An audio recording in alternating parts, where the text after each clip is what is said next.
I used to be really surprised at how many times my doctor wanted to come to shows. And just the other night, the surgeon that did both my knees, because I had both knees done. Bionic man. He was at the show.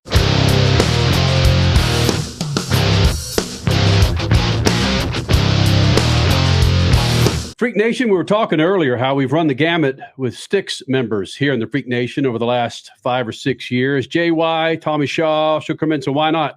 Let's go with your lead singer, Lawrence Gowan, joining us here in the Freak Nation. And Lawrence, by the time this airs, I believe you will have wrapped up your residency at the Venetian in Las Vegas. Let's go back to your days in your 20s, and you think to yourself, why in the hell would we be on the Strip? Why would my band be in Las Vegas?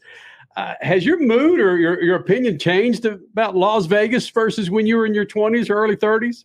What a fantastic question, because I have to usually point that out to people. In the 1970s, when I started, playing professionally, if you want to call it that, playing clubs in Canada, the idea of playing in Las Vegas was really relegated to kind of show bands and kind of the old style of showbiz, which we now look at as being incredibly classic, but that wasn't the place that rock bands aspired to want to play one day. However, when I joined Styx, which was 24 years ago, and we came here for the very first time, we actually played. I'm going to point. By the way, this is not my home. I don't live in a French provincial like Louis XIV type of a place. It is gorgeous. I'm looking out the window here. If you look, you can see the International Hotel right there. That's where Elvis played. Hang on, screwing that up. There we go. There it is. That's where Elvis played. I think it was 837, as I recall in the statute, sold out. And that's the first place that Styx ever played in Las Vegas. And it became immediately apparent that rock music, particularly classic rock, now kind of rules the city as far as entertainment goes. And I mean, right now, just up and down the strip here, there are world-class acts that Adele is playing up the road, and then I look and I see Aerosmith are coming in, and every classic band, Def Leppard and Foreigner are coming here in a couple of weeks, and it's just one after another. I went across the road last night and saw Love again, the Beatles. Love. And so you realize that rock music really, as it has become the great musical statement of the last half of the 20th century, it seems almost natural that it has taken over this mecca of entertainment for the world.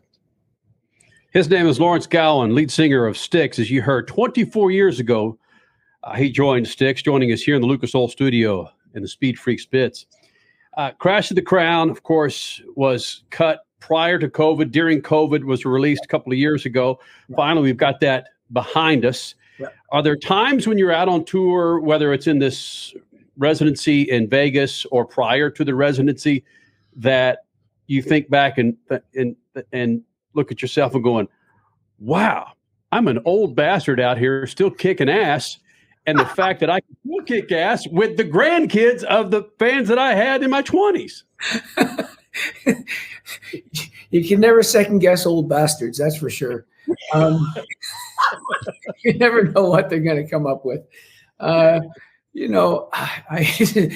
just shaking his head. So, but I think. Wait, Lawrence, I'm sorry to cut you off, but what you described on the Strip, only the boomers can afford to see those shows. That's why those shows are getting there.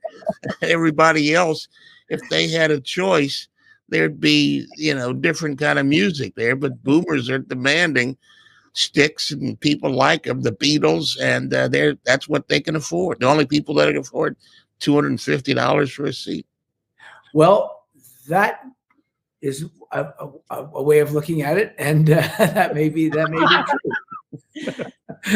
That's a perspective I perhaps hadn't considered. But there are a lot of younger acts here. I mean, Britney Spears plays here. I can't afford her tickets. So, there you go. Yeah, I mean, Adele is up the road. I mean, if we all scrape together our money, we might be able to get standing room for one of us. For one of us. Well, I don't know really if that's really all that accurate stat, but you're the stat man, so I'll go with you. Hey moms, check this out.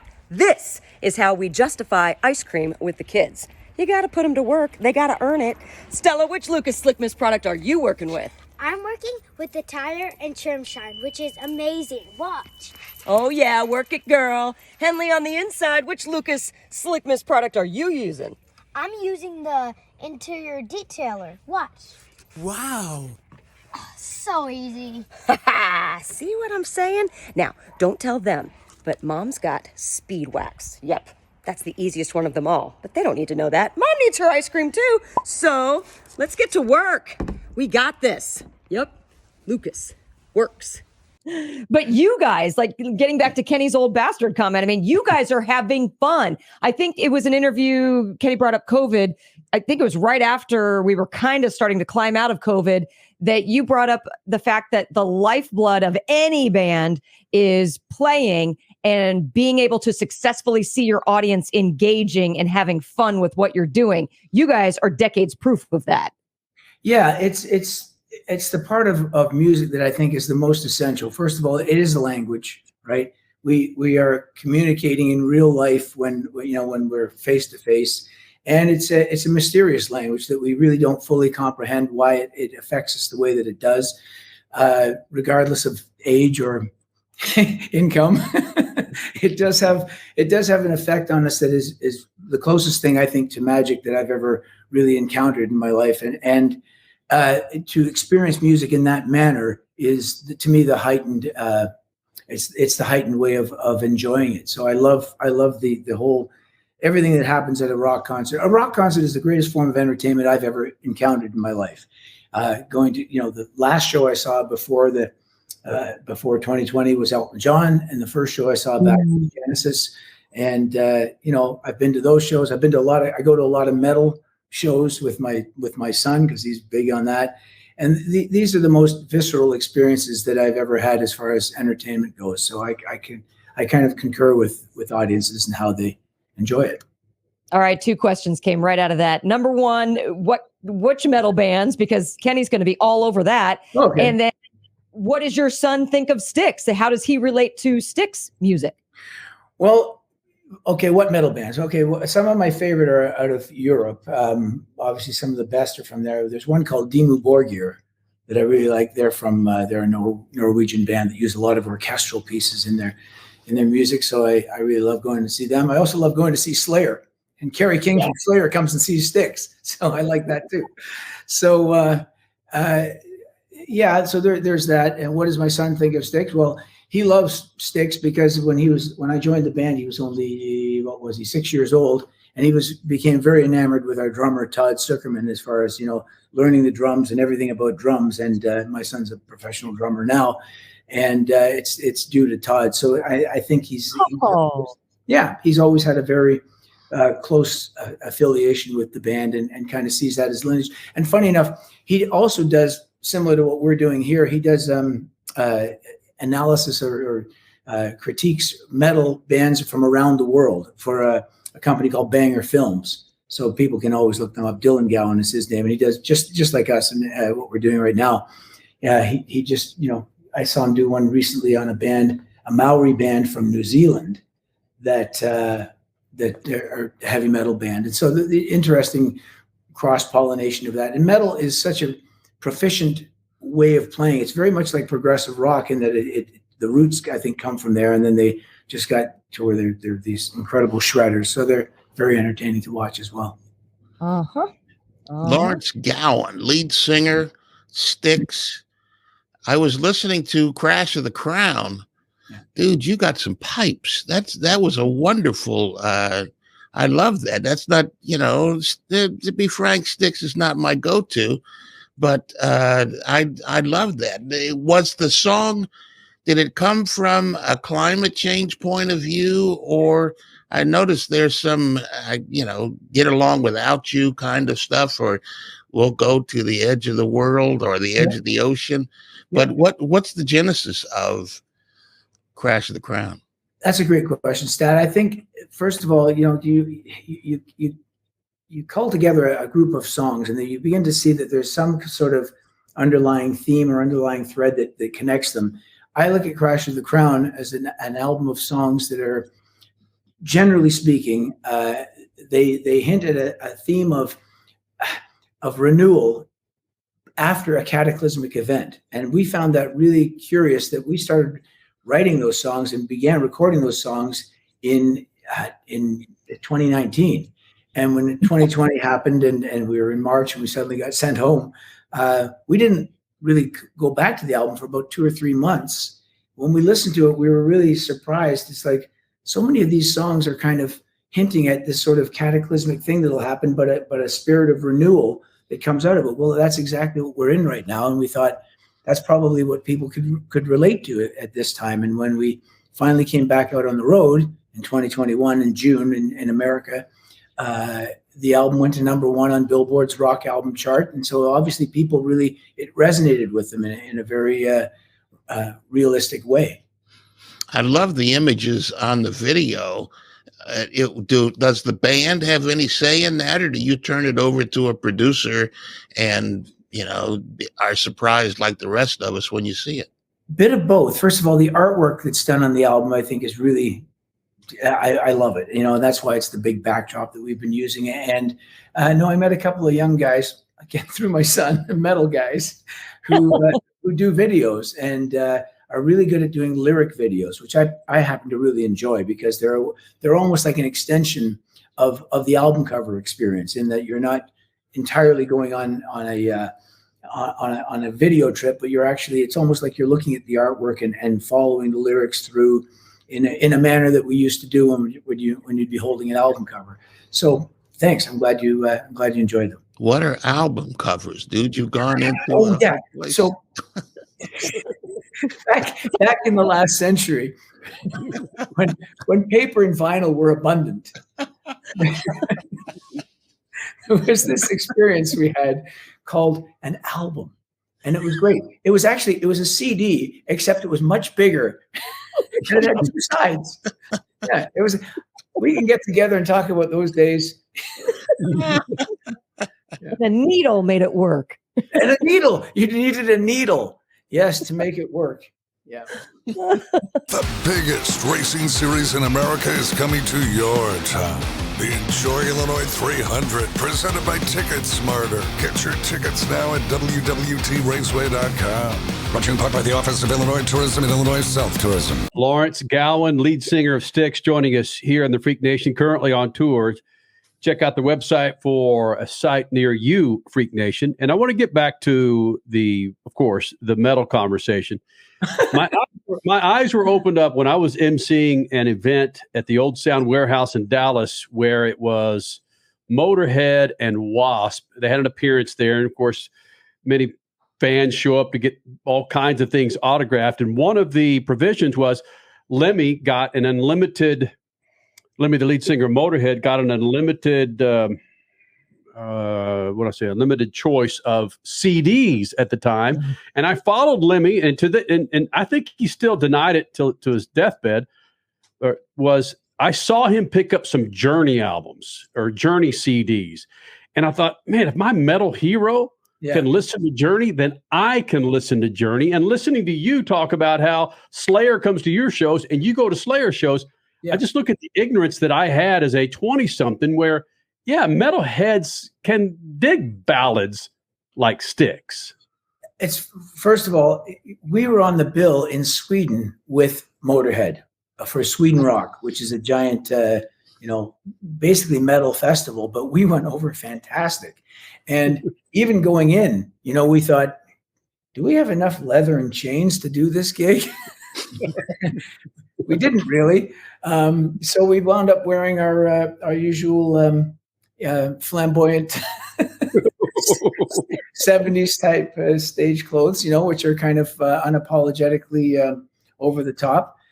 Audience, absolutely. I mean, literally, it was us and Motorhead. We were on face-to-face stages. It's a great festival, the Sweden Rock. And we learned very quickly that a lot of metal people, they can trace a lot of their roots back to a lot of classic rock groups.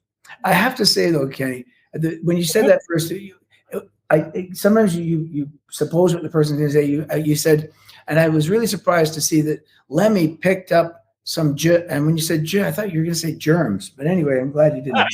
Journey. Pick up some journey. Oh, thank you. Attaboy. Wow. It is Las Vegas after all. Yes. I should have a drummer standing by. He was in our studio once, and with all the brown alcohol that he consumed, I don't think one germ would survive. Could have survived in the man's body. He had one person who was in charge of just filling his red cup when he would just raise it. The guy would come running in and fill it up. Yeah. Yeah, he was kind of legendary in a lot of ways. I also thought he was one of the most quotable people in the interview. I'm sure it went great. Wait a minute. Kenny, I got to take the time for this. One of the great sound bites in SpeedFreaks history, and we've been doing this, Lawrence, for almost 23 years. He talked about, it was about 5 years after 9/11, our attack on our being here in America. Right. And he talked about the difference between touring in America before 9/11 and after 9/11. Okay. You have some of that experience, I would assume. What is your experience? Do you see anything different in America, especially now, maybe after the pandemic? Have things changed in your assessment when you come to America and see what's going on?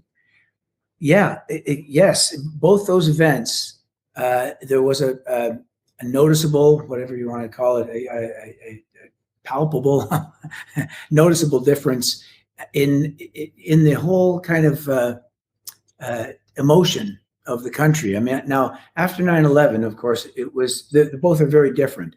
After 9/11, we just a couple of months after it happened, we actually got to tour the site because we were mounting some charity concerts for the victims or the families of the victims, particularly of the New Jersey firefighters that were there. They lost 37 people on that day.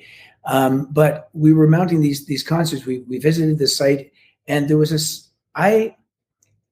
as a Canadian, and I noticed that there was this steely resolve in America and in Americans that this, however people here perceive the value of their freedom, it was not going to be compromised. And I was really impressed with that, quite honestly. That's the first show we did back was an ordeal even to get there because there were no flights, and I remember it was planes. No, it was no planes. It was just trains and automobiles to actually get to the site. It was in Kansas, and the audience was the emotional release of that first show was really something to witness, and I loved that.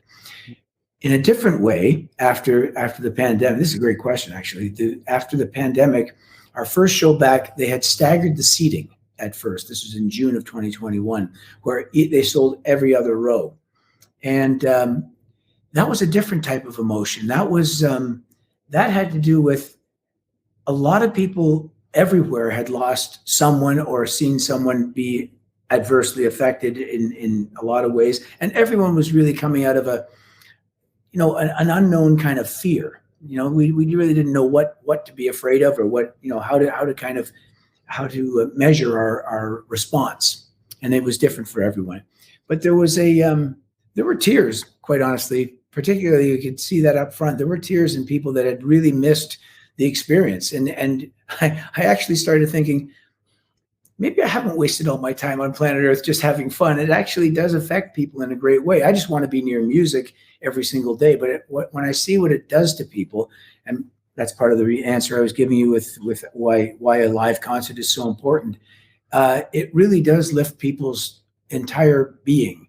And I felt that probably more after the pandemic, in a different sense after 9/11. That was more of a pushback. There was more of a resilience that we're going to push back on this. The other one was more of an emotional, we made it through. There was more of a united feeling of we made it through after the after 2020.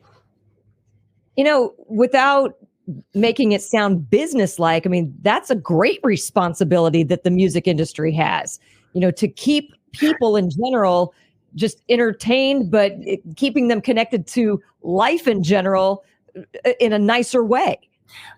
I fully agree. I honestly, you never, to perceive that from the stage is for the most part, you're just perceiving applause, etc. But when you really can feel this is a true exchange of emotional, uplifting vibes, you do feel like this is important. And another great testimony to it is, for example, I used to be really surprised at how many times my doctor wanted to come to shows.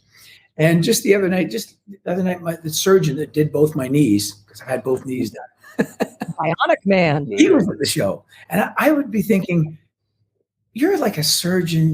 These are doctors. These are really important people. Why would they get? And then I begin to realize, no, they need this. They need this release. They need this to kind of to put some perspective on the rest of their lives. And music provides that as well. Even and a Styx show would even provide it for Stat. I'm going to just go on record as saying that. My Swing Fire days, we sang your songs all the time. Oh, that's great. I can't sing like you, but they're still fun to sing. The shower makes it better. Singing in the shower. Why is that always the best place? The shower or the driver's seat? We sound the best there, right? With shower, boy, that's a good question. Are you better in the shower or the driver's seat? I know the performance I give in the shower this afternoon will be better than what I do on stage tonight. No, you won't. I know, because I've got a hell of a great audience in there. Right. I'll be giving myself a standing ovation the entire time. Yeah, everybody in the audience loves you and loves every word, every note that comes out of your throat. For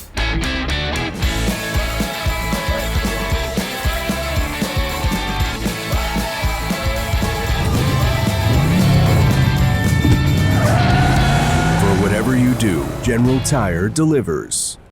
Lawrence Gowan here in the Freak Nation, and you jogged a memory of mine with the first time I saw Styx, 76, 77, here I go those 70s dates again, opening up for Kiss at the time. And I probably should have grasped then is you don't have to be metal or hard rock to be a part of the fabric, the lineage of music in general. Yeah. So getting back to what you're saying, I don't give a damn if it's Slayer, Styx, or Kiss. If it rattles your bones, gives you some excitement in the groin, or makes you cry, there's a touchstone there that you have that millions of other people don't. That's Lawrence, right. That's exactly it. That's the mystery of this language is exactly that. And I've been surprised in the past. Now I'm not joking about this. I when I've gone to concerts of a style of music that I'm not particularly drawn to, I'll go to the concert and I'll have a completely different perspective on how it works because it affected me. That's happened in my life as well, and it's amazing. From that point on, I'm going to have a completely different viewpoint of that particular artist. Even though it's like I'm not a big country music fan, but I've been to a couple of country shows that I'm like, damn, I was really impressed with that. And I'd never owned a Kiss record, but I went to a Kiss concert in St. Louis a few years ago, and I went, that might be the most entertained I've ever been for 2 hours of my life. And that's just what happens. If they're conveying and projecting something that just rattles your bones, as you say, that's going to stay with you.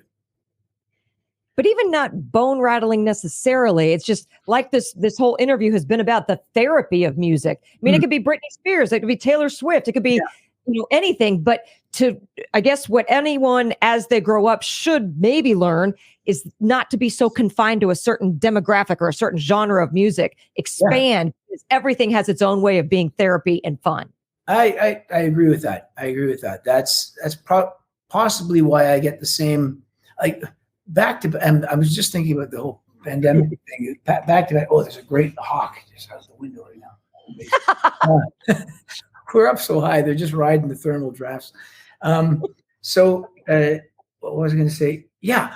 I went to the Nutcracker in December, and a friend of mine was a sound engineer, so I sat in the sound booth, and so we were able to crank the speakers pretty loud.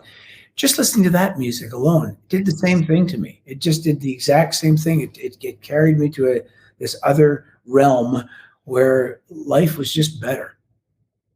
It's incredible. Yep. I never really was into the Nutcracker until just a couple of years ago. And I'm like, I didn't think I liked this, but oh, wow. So I'm exactly with you there. Wow. Hey, I want to touch on this, and I know you got to get the hell out of here and go down and play some penny slots there. Not really. All right. You talk about the way music touches you that you listen to, whether it's Kiss, country, or the Nutcracker. Yeah. What about writing music and feeling that music in your bones and your brain and every fabric of your body? Is that a different feeling than watching Paul Stanley and Gene Simmons shred versus you sitting behind a piano? Are those feelings different in the appreciation of music? First of all, yeah, they're entirely different. When you're writing something, that can be kind of gut-wrenching, quite honestly. It's a really, that's where the work is involved. You know, quite honestly, I find that the writing is, that's the most difficult part, because you're confronted with all this great music, and you want to come up with something that can in some way be worthy of people's ears and their time. And so there's a lot of, you know, tearing your hair out to a certain degree, and a lot of kind of, you know, really confronting yourself in the mirror to go, is this worthy of standing up to any sort of longevity? So that's difficult. The great thing I love about being in a band is that you have your best critics right there in the room with you, and they'll say, no, that's not it. And then suddenly when they say, yes, that's a good idea, and we can take that a bit further, you feel like you've done your labor. The labor part of music has been rewarded just in that moment, you know. So I know we'll do a couple of newer songs tonight that recently we've had, you know, I can relate to that moment in the room where suddenly the idea was the right one.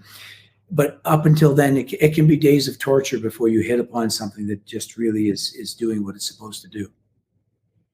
Yeah, imagine once you hit what's similar to today, once you hit send on your record or your album or your digital down, once you hit send of the finished product, it's a hold your breath moment that it's going to be received properly, or like you would want it to.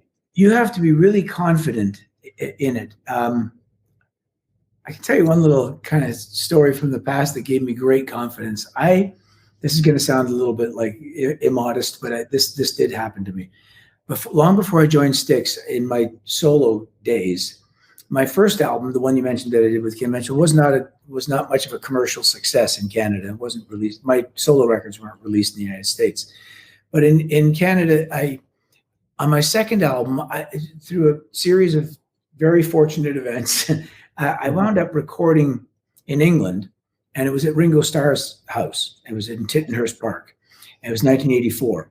And I was worried about that record because I knew if this one doesn't, you know, sell some numbers, I'll get dropped by the label. And as we were making the record, because it was in Ringo's house, it was the same house where John Lennon recorded Imagine.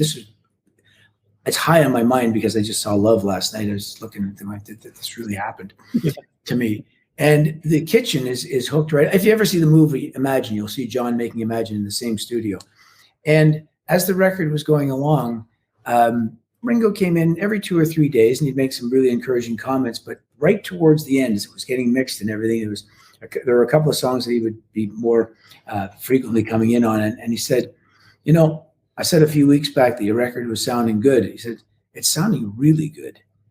And I remember the amount of confidence that instilled in me, where I actually felt like, and this is really how you should feel when you finish a record, is I know there are going to be some people out there that really this will connect with.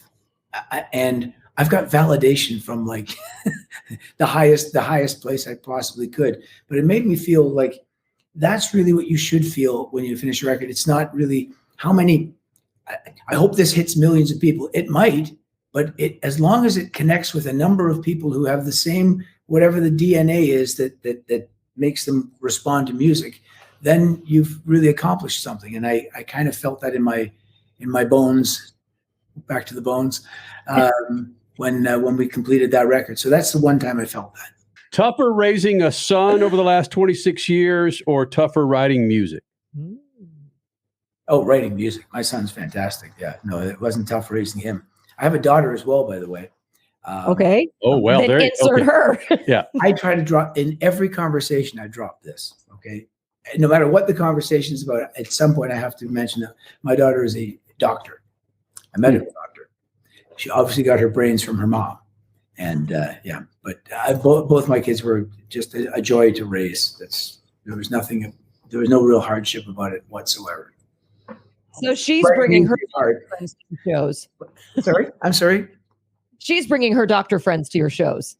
She has begun doing that. Yeah, she has begun doing that, and I don't want them to feel they're obligated, but they seem to be enjoying it. Yeah. Again, how can you not? It's just an entire. Your shows are a process, an event, and just there's so many adjectives. I mean, it's a relaxing yet fun, yet it's just an awesome overall performance. There's so many things you can say about Styx shows. I have no hesitation inviting people, even if people say that that's not necessarily my cup of tea or a cup of whatever, but they will have a good time at a Styx show. It's just when I saw them before I joined the band, I had a good time, so I knew I'd love to be in this band. And then when they called a couple of years later, it was surprise, but I thought, yeah, this sounds great. Did you, when they called the first time, did you leave them hanging and make them think about it and call them back 2 or 3 days later? No. I did leave them hanging for an hour.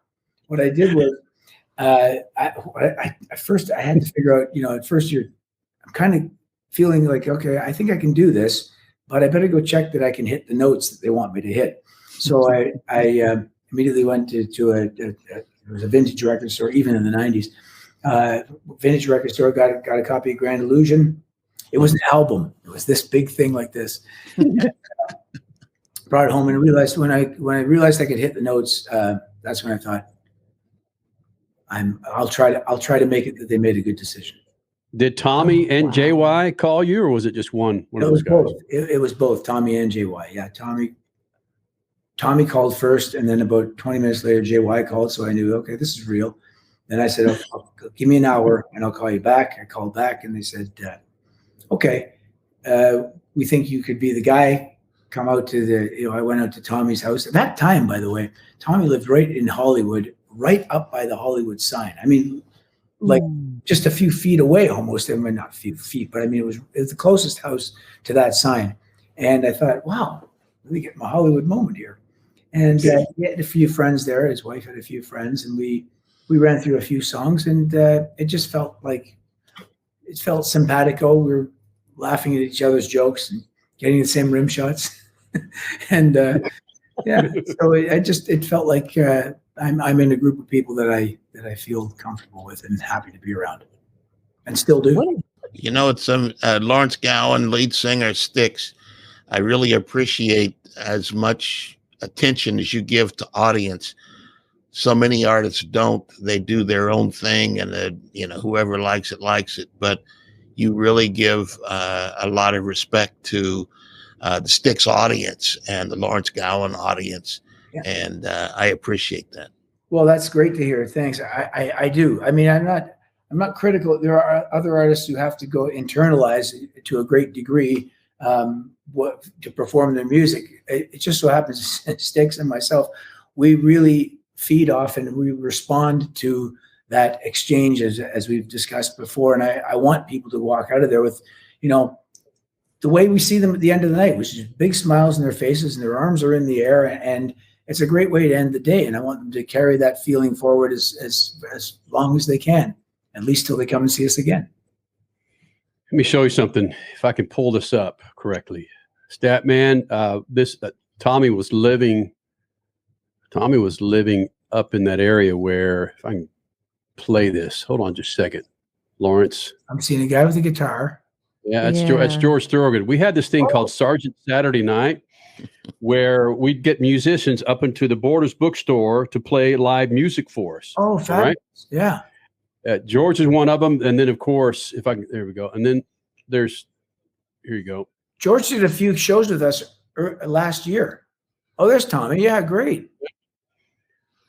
Look at that. And they had people fly in from all over the country, literally Mississippi, and just for that. That's great. And it was done live for a half an hour, and then after it was over, Tommy did several songs just for the audience. Just that was 96, 97. Wow. That's somewhere back in there. Yeah. Wow. Yeah, no, George Thorogood, he did a couple of shows with us maybe about 6 months ago. Yeah, it was great. Yeah, and Tommy's an extremely boy. He's such a fantastic performer to be on stage with, and he does really give everything he's got to that audience every night. And it's really only if there's a curfew you have to on the stage that we'll actually leave the stage. Well, all right, man. Lawrence, hopefully this was 40 minutes well spent for you, buddy. Yes, it was. It was 43 minutes well spent, in fact. All right. Yeah. Hey, listen, guys, I really enjoyed talking to you. Thanks very much. And it was interesting. Some great questions there. And we shall see you up the road.